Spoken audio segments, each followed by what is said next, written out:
Hello, hello, hello, everyone. Welcome to the show. Now, I always like to start off with a real nice poem, and Raven always find me some really beautiful things. And this is it's really a good one. It's something to think about. Are you all ready? I know I'm ready. It's called Changing the Past by Donna. This is the author. Her name is Donna. The past is for a reason. That is where it's supposed to stay. But some cannot let it go. In their head, it eats away until their focus becomes the person they used to be, the mistake they made in their life. Oh, if only they could see that you cannot change what happened, no matter how hard you try, no matter how much you think about it, no matter how much you cry. What happens in your lifetime happens for a reason unknown. So you have to let the cards unfold, let your story be shown. Don't get wrapped up in negative. Be happy with what you have been given. Life for today, not tomorrow. Get up, get out, and start living. Because the past is the past for a reason. It's been, it's now, it's gone. So stop trying to think of a way to fix it. It's done, it's unchangeable. Now move on. I like that, don't you? You know, we all are human and we do make mistakes. And even in the mistakes, you know, we have to move on, don't we? And, you know, we apologize or we move on and try to be a better person. I like that. Raven, hooray. I love that one. And I hope you enjoyed it too. But we're going to ask Krystal to come on out. Come on out here, Krystal. Reaching out. Okay. Thank you. Okay, come on. Let's have a seat and let's talk a little bit. Okay. Thank you. So, Krystal, tell us about yourself. What brought you into Second Life? I always like to hear the stories. And for people out there who know you, but maybe they don't know your story. So let us know how you got here. What brought you here? Well, I first saw about Second Life on some program on television where one of the presenters was actually on it. And I thought, oh, what's that? And so being curious, I looked it up and decided to download it and give it a try as something completely different to do. Oh, okay. So you see, a lot of people have seen this on television. I remember years ago, I think I heard of it, but, you know, I did not come in when I heard about it. But Second Life is quite popular, I believe. Maybe it's not the oldest sim game. I think it's not really a game. We call it a lifestyle, but it's not the oldest. But it is the more progressive, I think, that's on that people are on and using. I think they've tried other things and whatever, but this was one of the biggest ones that's out here. And I thank God, I was able on here and I'm able to meet you today. So, it's a blessing. Yeah. So tell us some of the things you've done. It's just called Krystal Store. I make indoor and outdoor decor and furnishings. So, okay, I call it furniture, but it's, indoor, outdoor. Okay. So, but tell us some of the stuff before you got to this point, because you're going to explain to us some of the things that's in your store and what brought you to do all of that. But what some of the things you've done here in Second Life that you end up becoming a form of a builder, because that is building. Yeah, I fell into it quite by accident because I decided to start a sim. And there was something I couldn't find, so I decided to learn how to make it myself. And so I did, and then I thought, oh, I quite like doing that. So I continued, started getting full stuff, and then I started to learn how to drop scripts into things, and which was fun at times.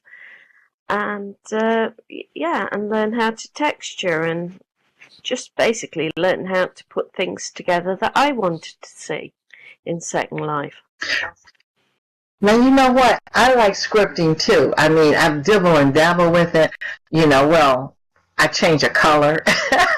I have done certain movements and I've messed things up, but so I guess it's a trial and error thing. But I know one thing is very time consuming. You really have to have patience to script. Have you ever started a script from scratch? Have you ever started a script from scratch? Okay, you just more or less modify the scripts? I more or less modify scripts. I learned how to modify them, alter the values, put certain colours in, whatever. And sometimes it was very funny and scary. But then other times you sort of do it and you think, oh, that's clever.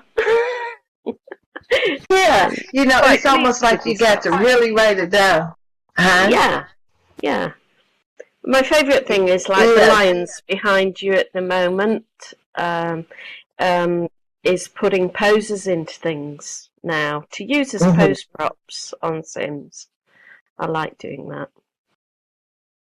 Yeah, I think it's just like you say, it's something that's just time. You got, like usually sometimes when I'm on here a long time and because I'm very seldom on or not really busy, but when I am on and I'm not busy, I'm in my inventory trying to straighten up things or whatever, or I'll play with stuff like this.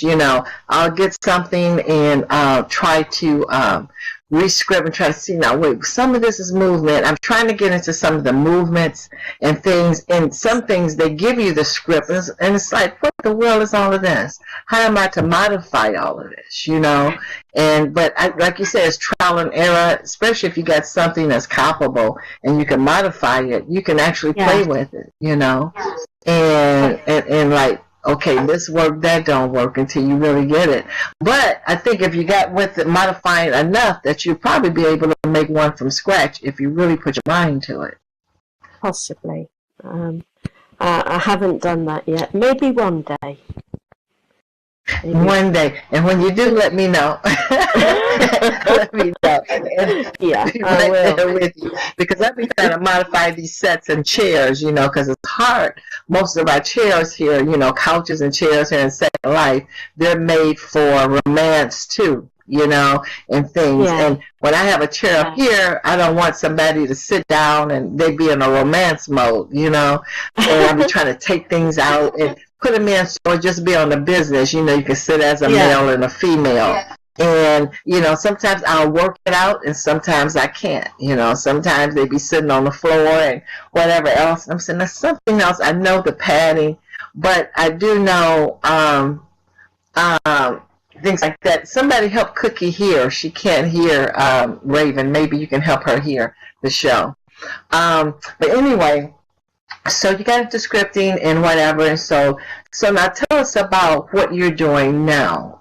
What is your store or your creations about? Well, my store started out really doing fantasy forest kinds of things, the decoration and furniture. Then I went into a bit of home stuff like the furniture you see there. And now I've set up a sim that's based around an African waterhole. So I'm really into all those sorts of animals now. So that's given me a whole new branch of stuff to do. Like you can pose with the elephants and the rhino and the lions, etc. So it's all fun. It just depends what I feel like doing at the time. So you said a waterhole, so it's more or less like jungle-like? It's like if you can imagine an African safari, where you've got animals all stood around the waterhole and things like that, trees and little buildings, huts. I wanted to make somewhere that was totally different to anywhere else I'd seen on Second Life, and I've just never come across anything like it. So I see a pic that came through that actually have I believe that's you in the middle of some lions. And are those the animals that's on your sim, or are you posing with the pic in the back? Yeah, those are the animals on my sim. Yeah, I've got beautiful. You know what? I haven't seen any for a while. They really look lifelike. They really look. Yeah, they're all mesh, so they're all rather beautiful.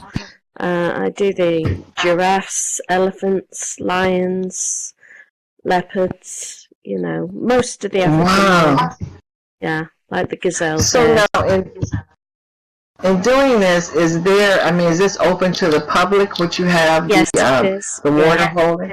Okay, yeah. And they can you have a seminar. I mean, you have a jar there that they can, contribute or something to it, right? Yeah, of course. But no, they're welcome to come along, and it's an adult sim, but things are kept out of immediate sight, and so it's tasteful. They can pose with the animals, take photos, and explore. I've got a feather tour on there that gives them a good look at the place. Yeah. Wow, that is beautiful. It's beautiful. I like that idea. Yeah, my store is just above it as well. Okay, now what do you selling the indoor, outdoor furniture or things to go in? Indoor, outdoor, yeah. Decoration. You said angel. Wow, beautiful.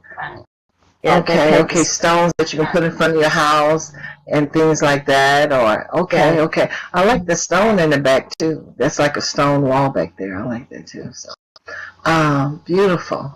Okay. So, anything you want to tell anybody of some of the things where you're going with this? I know you was talking about your sim and everything, or anything other endeavors that you want to tell the audience about of what you're doing or got in mind to do for the future.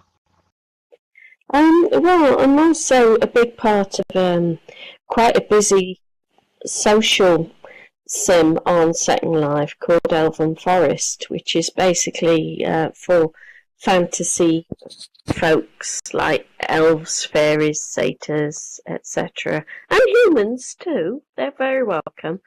And I've been a guard there for over 6 years, so that's quite a big part of my Second Life as well. And I help to decorate it when they ask me to. So I keep busy. Awesome. Okay. Awesome. Because I see, some people. I have a daughter, Vina. She's she's an elf. I think that's what she is, an elf. Yeah. Elf or a fairy.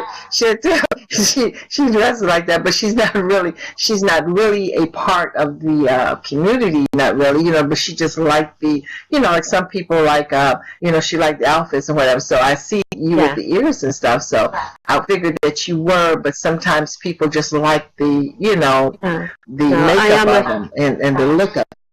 No, I'm a proper elf. And you know what? I want to ask you too, talking about what is the lifestyle? What's different with humans in what you're doing? You're an elf or fairy?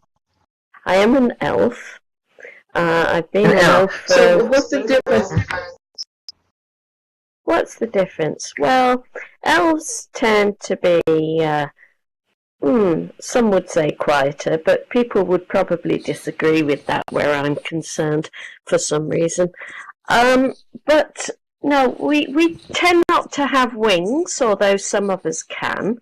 We love the forest, we love nature, we're not really comfortable in urban surroundings, although we can blend in if we want to. But no, we're different. People find us different. We're not. Okay. Well, one day we're going to have that culture on here because I've never had that culture here. Some people wonder, all the different cultures is like, okay, a question is why you chose that. Just a curious question. Just like I know one of the biggest cultures here is, of course, the vampires and the werewolves, but then we get into, it's a big culture still in the fairies, the mermaids, and the other things, and we like to explore that because a lot of people don't understand or know what different cultures are doing, and we like to bring them to light, so so that way people can either join or at least they understand a part of it, and that's what we do here. So, but I am so happy that you came here, and thank you so much for sharing with us. Don't you all agree out there? Let's give it up for Miss Krystal. Thank you so much, and you have to come back again, Krystal, also. Thank you very much. I'd love to.